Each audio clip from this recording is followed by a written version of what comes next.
So you have a small cartilage defect along the front of your socket, okay? 2, you have the anterior labral tear, which comes with the territory when you dislocate, because as the ball goes out of the socket, it dings the socket and rips the labrum that's attached to it, okay? So we need to reattach the front wall to the socket. That's the surgery.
The biggest mistake that I've made in the past with injuries is not taking the chance to get to 100% when I had it. I've broken my left humerus twice back to back, and that caused dislocations as well. I'm never gonna have that thing back to 100% because I made some stupid mistakes. I was a 15 or 16-year-old kid making really dumb decisions.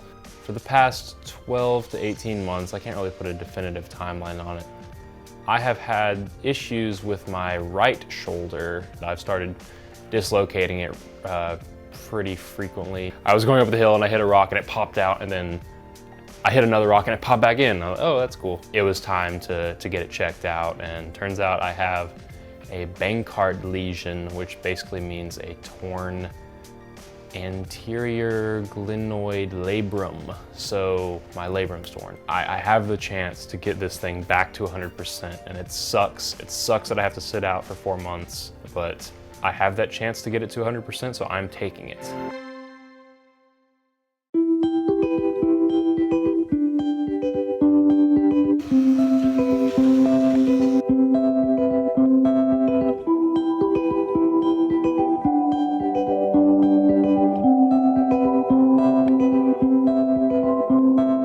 I had surgery yesterday at about 1 p.m. and you can kind of see, hopefully you can see, I'm in this big padded sling thing. And, you'll notice I can actually move my fingers, which is an improvement from yesterday. They have a nerve block in me, which I'll try to show it to you here. Yeah. So those metal cables are actually going into my neck and into a nerve that is basically numbing my whole right arm. And I have this little man purse here, which is filled with the numbing medicine. Yesterday, all of yesterday, it was completely paralyzed and numb, which was a really strange feeling.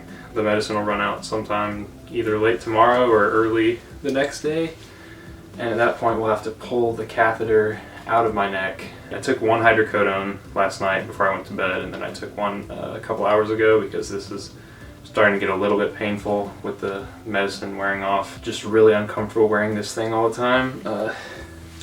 I've started to try to take it off when I lay down, as long as I've got support on my arm. Apologies for this. If this audio is terrible, I really can't put on a lavalier with one hand. God, this thing itches. I guess that's it. That's the day 2 update. It is now Tuesday after surgery. It's been 5 days, and we took all the catheter stuff out on Saturday, so all the numbing medicine and stuff is gone. So I'm dealing with a little bit of pain still in the shoulder. I did go without the sling for a couple of hours yesterday, and I tried to sleep without it too, and that didn't go very well. So I've been pretty sore today. I'm going to the doctor tomorrow for a post-op appointment, and hopefully everything's going well.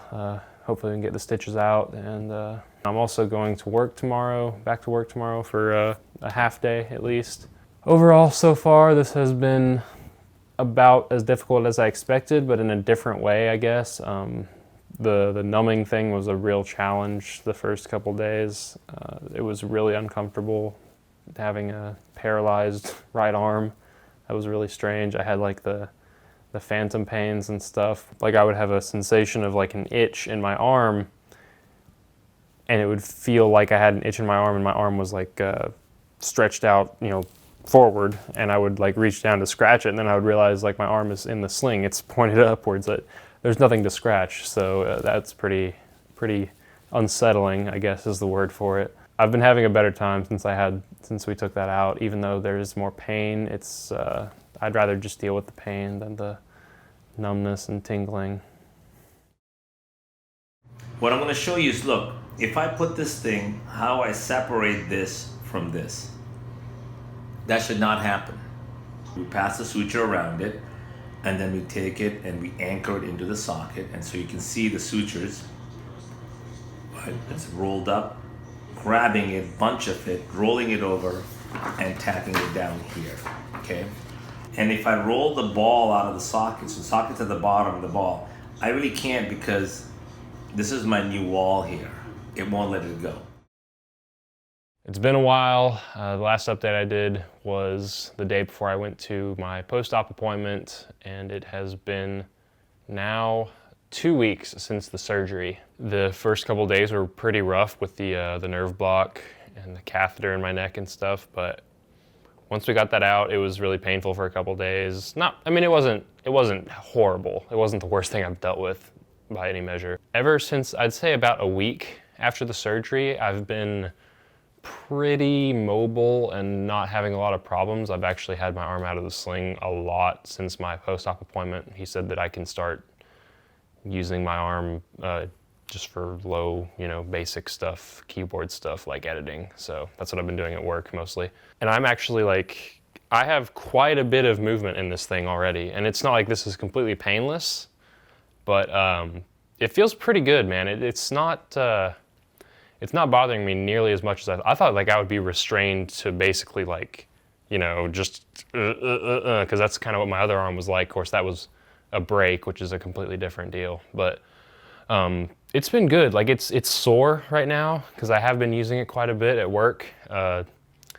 Not lifting stuff very much, but I have been getting a little cocky with it and doing stuff that I shouldn't be doing. This always happens with injuries with me. Is like I get to a point where I think I can do stuff and then I can't do stuff, so I have to kind of yo-yo back and forth for a month or so. I'm gonna go back to the doctor in 2 weeks and he'll tell me what the plan is with physical therapy.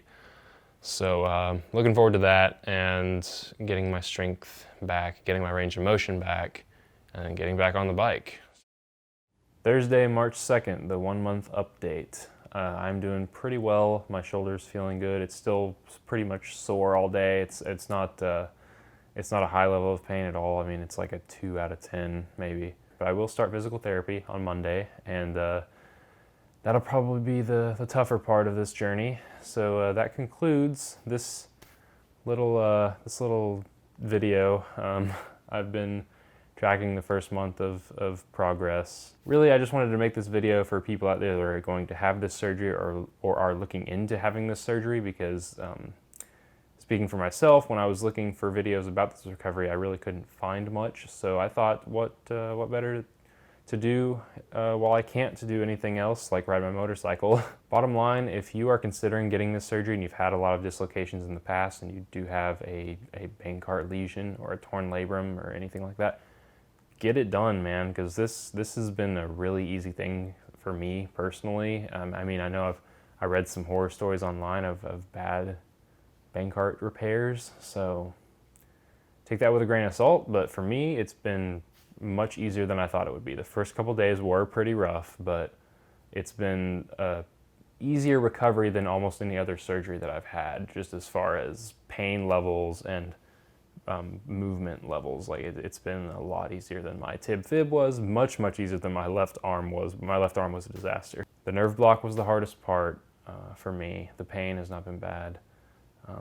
I've never had a problem with getting off of painkillers. That only took me a couple days. If you stuck around this long, I don't know why you did. This is really boring, but thanks for watching, and I will see you guys later. Peace. Peace.